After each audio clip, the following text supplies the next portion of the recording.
kan berdiri di tengah badai dalam kekuatan yang kau berikan. Sampai kapanpun ku kan bertahan, karena Yesus selalu menopang. Ku kan berdiri di tengah badai dalam kekuatan yang kau berikan.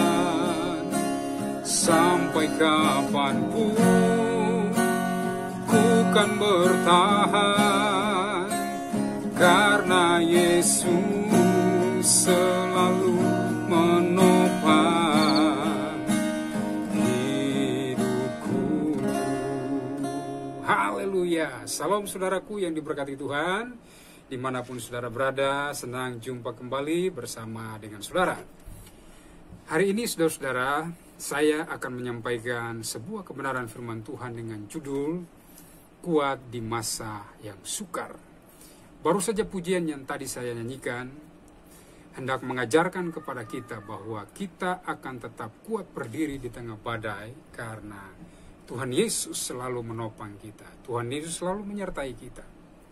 Nah, saudaraku yang diberkati Tuhan, salah satu teks kitab suci dalam kitab Perjanjian Lama yang mengisahkan tentang ada seorang tokoh yang sangat terkenal. Dia tidak hanya terkenal di zaman Perjanjian Lama, tapi sampai hari ini dia juga terkenal, terutama bagi orang-orang Yahudi atau orang Israel. Sehingga lambang negara mereka atau bendera mereka selalu menggunakan simbol bintangnya. Bintang siapa? Bintang Daud. Saudara, 1 Samuel pasal yang ke-22 ayat yang pertama dan ayat yang kedua. Sekali lagi saya ulangi. Kitab 1 Samuel pasal yang ke-22 ayat pertama dan ayat yang kedua mengisahkan kepada kita tentang Daud berada di satu tempat persembunyian yang bernama Gua Adulam. Alkitab berkata, Daud pergi dari sana dan melarikan diri ke Gua Adulam. Ketika saudara-saudaranya dan seluruh keluarganya mendengar hal itu, pergilah mereka ke sana mendapatkan dia. Ayat 2, berhimpunlah juga kepadanya setiap orang yang dalam kesukaran, setiap orang yang dikejar-kejar tukang piutang, setiap orang yang sakit hati, maka ia menjadi pemimpin mereka. Bersama-sama dengan dia ada kira-kira 400 orang. Saudara, inilah tokoh yang saya maksudkan. Dia tetap teguh atau dia tetap kuat berdiri di tengah kesukaran hidupnya. Di dalam negeri dia dikejar-kejar oleh orang nomor satu, yaitu Raja Saul. Seorang raja sekaligus juga mertuanya dia. Dia lari ke tempat yang lain, ke negara tetangga. Di sana pun Daud tidak merasa aman. Dan akhirnya dia kembali ke negaranya atau ke tanah Israel. Di sana dia memilih bersembunyi di sebuah tempat yang tertutup. Karena Adulam itu artinya tertutup atau tersembunyi. Saudaraku yang diberkati Tuhan, ketika Daud ada di Gua Adulam, artinya Daud sedang mencari ketenangan hidup. Dia sedang mencari bagaimana supaya dia segera terbebas dari semua persoalan pergumulan hidup yang dihadapi. Tetapi yang anehnya adalah ketika Daud ada di Gua Adulam, justru ada banyak orang yang mendatangi dia, bukan orang-orang waras, bukan orang-orang yang normal yang bisa memberi dia semangat, bisa memberi dia semacam motivasi kehidupan yang bisa mempengaruhi Daud untuk bisa muncul menjadi seorang yang kembali punya gairah hidup. Tapi justru sebaliknya. Kenapa?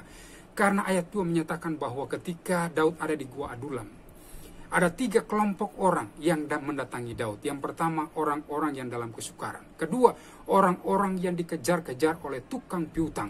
Kemudian yang ketiga, orang-orang yang disebut para barisan sakit hati. Saudara, ini menunjukkan bahwa Daud adalah orang yang punya hati begitu kuat, begitu teguh. Mestinya saudara-saudara, normalnya adalah kalau kita sedang punya masalah yang berat, kalau kita sedang menghadapi sebuah tekanan kehidupan, kita akan cari atau kita paling tidak mau bergaul dengan orang-orang yang menguatkan kita, orang-orang yang bisa mengangkat kita. Tapi justru sebaliknya dengan Daud. Justru orang-orang yang mendatangi dia adalah orang-orang yang punya beban, punya pergumulan yang sangat besar.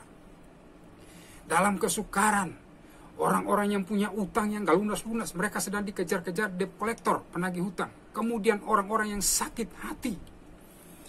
Ini adalah sebuah gambaran sekelompok masyarakat yang jumlahnya kurang lebih ada 400 orang kata Alkitab. Bersama-sama dengan dia ada kira-kira 400 orang. Ini mungkin sudah termasuk dalamnya ada keluarga Daud. Tetapi kebanyakan di antara mereka adalah orang-orang yang sakit hati, orang-orang yang punya beban berat, orang-orang yang hutangnya nggak lunas-lunas, selalu takut dikejar-kejar tukang piutang. Saudaraku yang diberkati Tuhan. Kenapa Daud bisa menerima mereka? Dan saya sebut sebagai ini adalah komunitas Adulam. Komunitas Gua Adulam adalah komunitas yang menggambarkan atau memberi kita informasi bahwa orang-orang seperti ini adalah orang-orang yang kuat, orang-orang yang teguh. Dan kuncinya ada pada Daud itu sendiri. Kenapa? Karena Daud sebetulnya sedang menghadapi masalah. Tetapi Tuhan izinkan orang-orang yang datang berkumpul menemani dia adalah orang-orang yang dalam kesukaran besar. Kenapa? Alasannya adalah Tuhan sedang melatih Daud menjadi seorang pemimpin yang hebat. Karena menjadi pemimpin bagi bangsa Israel, raja itu adalah sejajar dengan seorang gembala. Ya, karena Tuhan sendiri berkata, aku sendiri telah memilih seorang raja yang akan kurapi dia. Dan dia akan menggembalakan umatku Israel. Jadi seorang pemimpin Israel, seorang raja Israel itu sejajar atau memiliki fungsi yang sama dengan seorang gembala. Tuhan tahu jiwa penggembalaan Daud ketika dia menggembalakan kambing domba yang Eliab dan juga saudara-saudara berkata hanya 2-3 ekor. Ketika dia berhadapan dengan Goliat, mereka menghina dia, merendahkan dia. Tapi Tuhan melihat potensi kepemimpinan, potensi kehidupan Daud begitu luar biasa. Dan Tuhan ingin mengembangkan dia. Tuhan ingin melatih dia menjadi seorang gembala, menjadi seorang pemimpin yang hebat di Israel. Dimulai dari Gua Adulam. Alkitab berkata apa? Maka ia menjadi pemimpin mereka.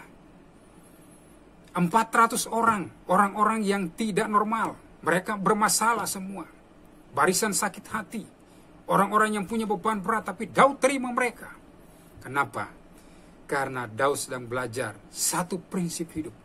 Kalau saya mau menerima pertolongan dari Tuhan, maka saya harus bisa menjadi saluran pertolongan Tuhan untuk orang lain.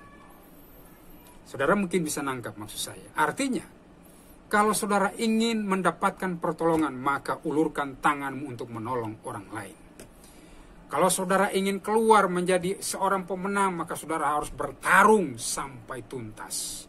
Yesus berkata dalam Matius pasal yang ke-7 ayat yang ke-12, apapun yang kamu kehendaki agar orang lain perbuat kepadamu, maka lakukanlah kepada mereka seperti yang kamu inginkan. Daud ingin bebas. Daud ingin lepas dari masalahnya. Tuhan mengirimkan orang-orang yang bermasalah supaya Daud bisa menolong mereka. Dari sini saudara-saudara, kita melihat cara kerja Tuhan begitu hebat. Tuhan ingin mempromosikan Daud menjadi seorang pemimpin yang hebat. Maka prosesnya adalah harus seperti ini. Dia harus menjadi seorang yang diproses sedemikian rupa. Karena untuk berdiri atas puncak gunung, maka seseorang harus rela, harus menguras tenaga untuk mendaki. Jangan tiba-tiba sudah ada di puncak. Kalau tiba-tiba ada di puncak, saudara akan mudah jatuh. Dan ketika jatuh, tidak ada satu orang yang bisa mengangkat saudara, kecuali Tuhan. Karena itu saudara, satu prinsip kehidupan yang Tuhan ajarkan kepada kita melalui peristiwa ketika Daud ada di Gua Adulam adalah ketika kita ada dalam kesukaran dan kita sedang menantikan pertolongan, maka yang Tuhan izinkan terjadi bagi kita adalah mari kita belajar membuka hati untuk menolong orang lain. Dengan begini, maka Daud belajar bahwa Tuhan sedang melatih dia untuk tidak mengasihani dirinya. Terkadang kalau kita hadapi masalah yang berat, kita cenderung untuk mengasihani diri kita. Cenderung untuk menangisi diri kita. Tapi Daud hari itu sadar Dia tidak boleh menangisi dirinya, dia tidak boleh mengasihani dirinya. Dia harus melihat Tuhan. Dia harus melihat ada banyak orang yang ada di sekitarnya harus ditolong dan dikasihani. Dia sedang dilatih Tuhan untuk menjadi alat perpanjangan Tuhan yang hebat. Itu sebabnya saudara, kalau hari ini kondisi hidupmu sama seperti Daud, jangan kecewa, jangan putus asa, terima saja orang-orang yang bermasalah, karena Tuhan sedang melatih saudara. Amin buat firman Tuhan. Tuhan Yesus memberkati kita. Saya akan berdoa buat saudara. Terima kasih Tuhan Yesus, kami bersyukur untuk firman Tuhan yang singkat ini. Tuhan kiranya menolong kami untuk punya mentalitas sama seperti Daud, agar kami tidak kecewa saat kami berada di tengah-tengah kesukaran, karena Tuhan mau kami berdiri di tengah badai. Kami muncul menjadi orang-orang yang menang. Terpujilah namamu, dalam nama Yesus kami berdoa. Haleluya, haleluya, amin. Salam, Tuhan Yesus memberkati saudara. Kita akan jumpa pada kesempatan yang berikut. Haleluya.